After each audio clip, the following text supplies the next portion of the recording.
um, the enforcement report today. Okay. Yeah, Ernest, thank you.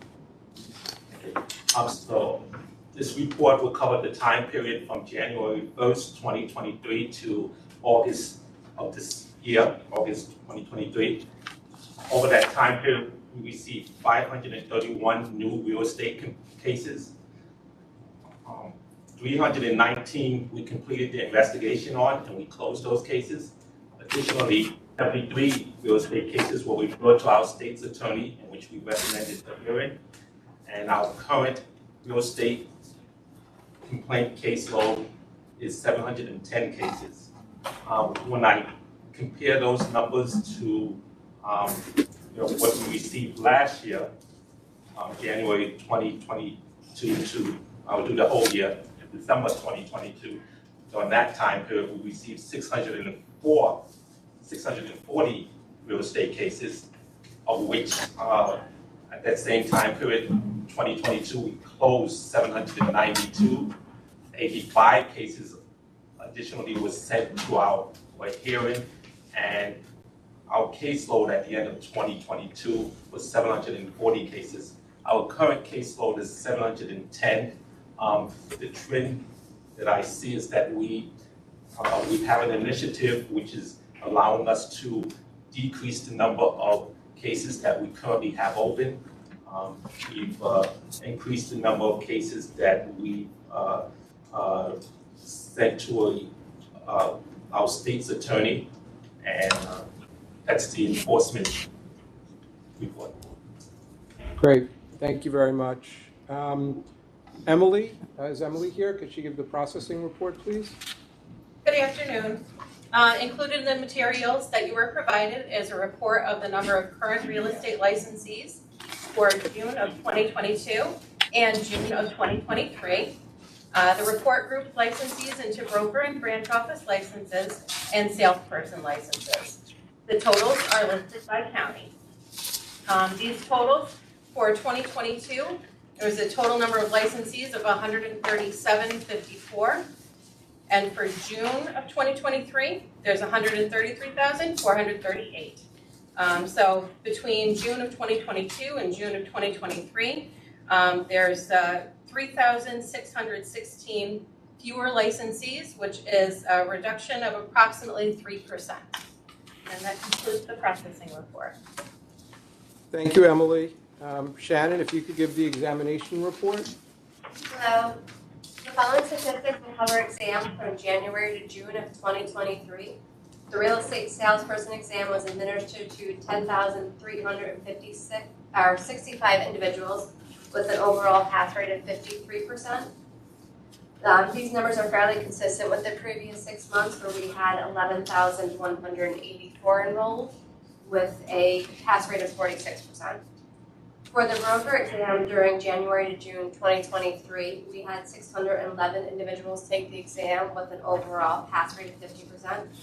This was a decrease from the previous 6 months, where we had 1,213 individuals take the exam with an overall pass rate of 54%.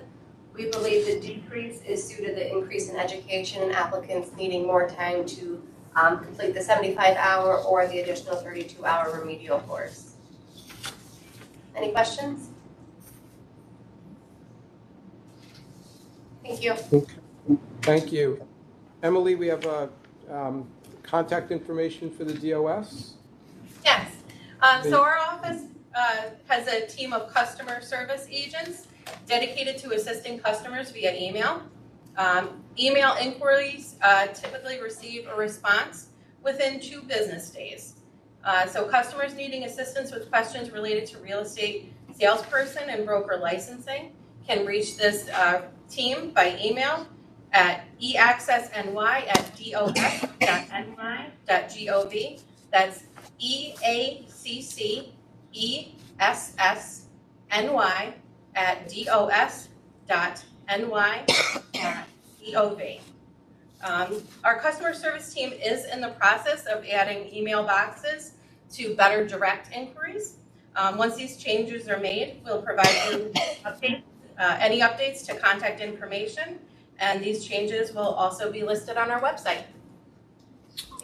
That's great. Thank you, Emily. And we appreciate that. And if it's okay with the Department of State, I'm counsel to the Real Estate Board of New York. I'd like to let our membership know that that's perhaps the best way to reach the Department of State via the email box. We do hear occasionally that it's hard to get a hold, which is understandable, to get a live person. But I think that this is a great way for us to give everyone an opportunity to reach out to you, give you an opportunity to field those questions and then respond. So I thank you for doing this, and we will let certainly our membership know it is the best way to reach you when they have a question.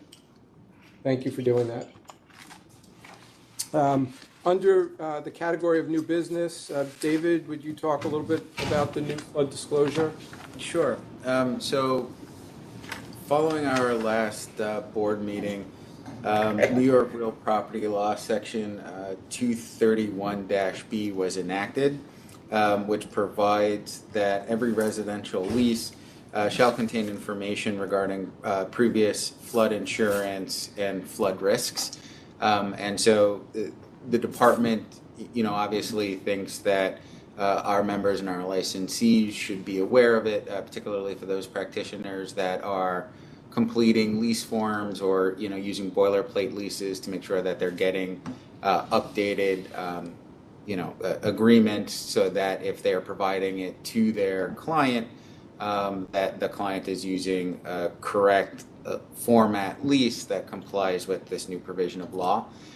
So there's not really much in terms of other department information or action. It's really, we just wanted to provide an opportunity for the board members to be aware of the law, and hopefully the real estate licensees that participate in these board meetings, or at least watch them, so that they'll get awareness of this new residential lease requirement. It went into effect on June 21st, 2023. And so that's why we're providing the information now. This is just the first board meeting since that law went into enacted. So this is just a general update for our licensees and for the board members. David, thank you, David. As we discussed, I think the law is well intentioned. It's intended for landlords to notify prospective tenants or tenants that a property has had an issue with flooding, which I think is important. The issue that we raised is that the opportunity or the ability to check to see whether a property is in a flood zone, particularly on the FEMA website, is not easy to use. And as a result of that, we are recommending that licensees not be the ones to fill this out, that they shift that. And I think the law requires that the landlord fill it out, but we just want the licensees to know that that obtaining the information regarding whether a property is in a flood zone is not easy. We've asked for further clarification from some of the participating agencies to help us in that regard. So just want to put that on the record as well. Neil, are there new lease forms that will be incorporating this? So there was a proposed lease rider that's been put out, and we have shared that, again, with our membership and with the community. So you can certainly use that, and Diane, I can share that with you. We've shared that with the community. Okay. What Dave? was the provision? I'm sorry, you said 230, what was it? RPL 231-B. Dash B. Okay, Yeah. thank you. You're welcome. David, the next topic is concerning New York attorneys, and I believe conducting the legal update classes for continuing education. Yes.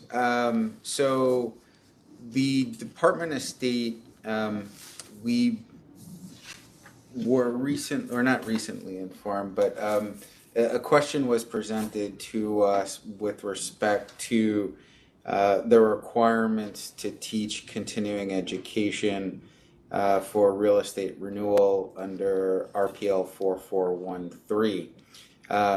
As part of the requirements, the statute specifically states that education, shall consist of real estate practice, professional responsibility, ethics, properly prepared written materials on the subject matter, And then it says, it shall be taught by qualified faculty with attorneys presenting legal subjects.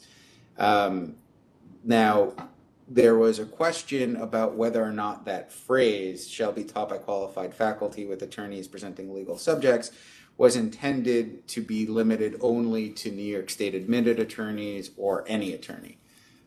So we had looked into it, and there is, potentially some ambiguity in the phrasing of the law. The law was originally enacted in 1977, was only amended one time since then in 1998. Or certainly at least the 1977 provision predated, remote work or telecommuting or anything like that. And so there's a likelihood that the legislature intended that it was going to be a New York admitted attorney only. There's sort of a similar provision under the RPL elsewhere that exempts attorneys, again, attorneys at law, from requiring a real estate license. The statute's silent as to New York attorneys. However, there's legal precedent that interprets it only as New York attorneys. And so what we wanted to bring to the board was sort of this potential ambiguity and see whether or not the board had any sort of position in whether or not the Department of State should seek to issue a regulation that clarifies it.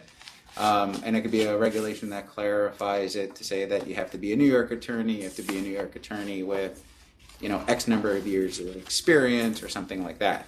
Now, at this point, since this is very early on in the discussion, there's no draft reg or anything really to consider. There's not a quorum, so we can't actually vote to move forward on it. But this is just something we wanted to bring to the board's attention and see whether or not there was any sort of appetite, from the board members to clarify and issue a clarifying regulation.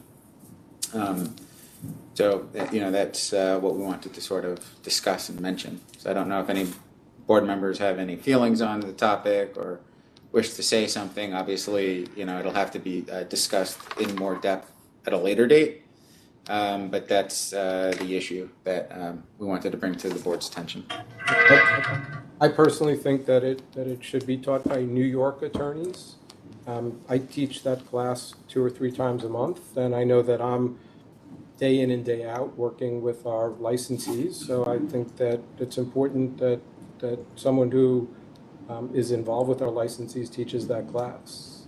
So I would recommend that it be New York attorneys. I would suggest that we do a reg in that regard.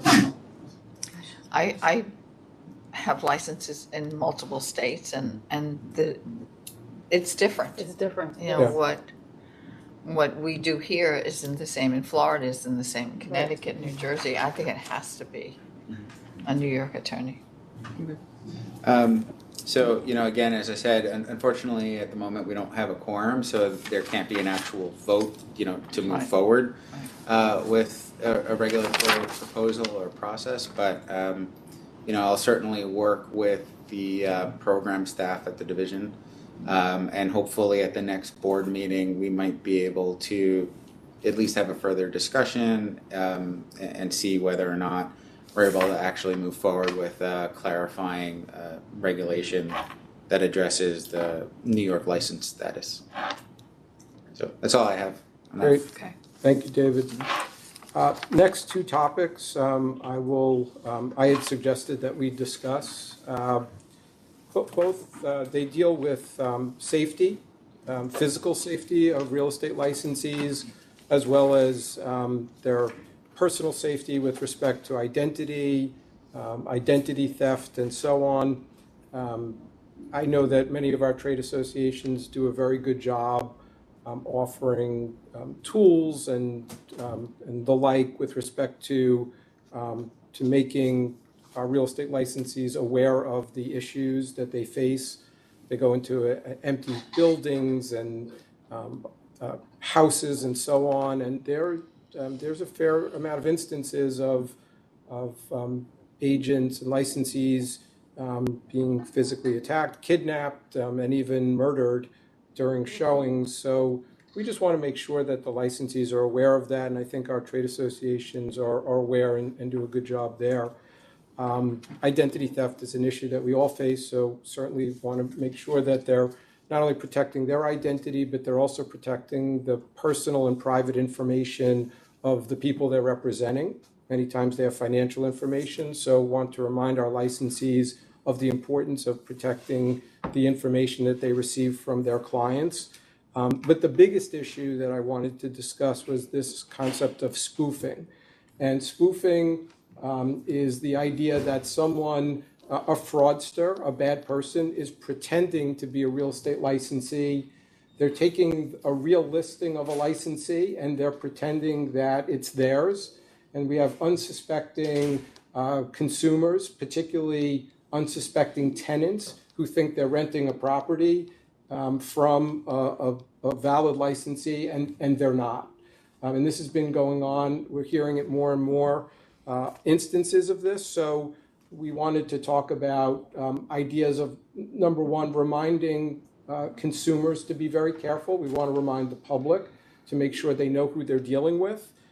We want to make sure that licensees have a path to report this, to report to the Department of State, to report to the Attorney General's office. So to make some suggestions, for example, I always recommend obviously letting the firm's attorney know about it, filing a police report so you have a formal record that this occurred. And then we've talked to the Department of State about the potential of maybe having every licensee's picture on e-access, and then letting the consumer know that they should make sure they're checking e-access to verify that the person looks like and is the person that they're dealing with. So this is obviously, it's upsetting to all people involved, particularly the person. Remember, it's the consumer that's losing the money. What's happening is they're wiring, let's say, first month and last month's rent to the person, the fraudster, pretending to be the real licensee. So the licensee is not out the money. Obviously, they have a reputational issue. It's the consumer that is actually losing the money. It's very hard to track down the fraudsters. It's their quick hits. They create these personas and then they disappear. So it's upsetting to everyone involved. I think we need to, again, provide a better procedural ideas on how do we report these and so on. So I'd love for the board to consider that in the future, ways that we can help the licensee and the consumer understand that this is going on, and that they should be really careful about that. I don't know if anyone else has anything that they'd like to add to that. Okay. So is Lauren here to talk about the next meeting date? Yes, and next meeting date will be October 27th, 2023. Okay. Is there any other new business that anyone would like to bring up? Okay, if that's the case, then I will call to adjourn the meeting. Immediately following this, we will have a public hearing session, which I will ask David to conduct. Thank you, Neil. Pursuant to NYRPL 442I paragraph 6, in addition to the regularly scheduled meetings of the Real Estate Board, there shall be one public hearing in New York City, Albany, and Buffalo each year. The purpose of the meeting shall be to solicit from members of the public suggestions, comments, and observations about real estate practice in New York State.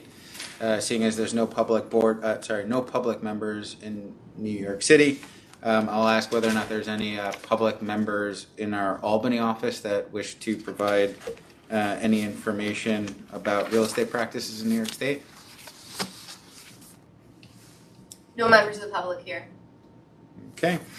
Seeing as there's no public members in Albany or New York, this public hearing pursuant to RPL 442I6 is now closed. Thank you. Great. So thank you, everyone, for attending. We appreciate the reports and the time that you took to prepare for them, and we will see you at the next meeting. Thank you. Thank you. Thank you. Thank you.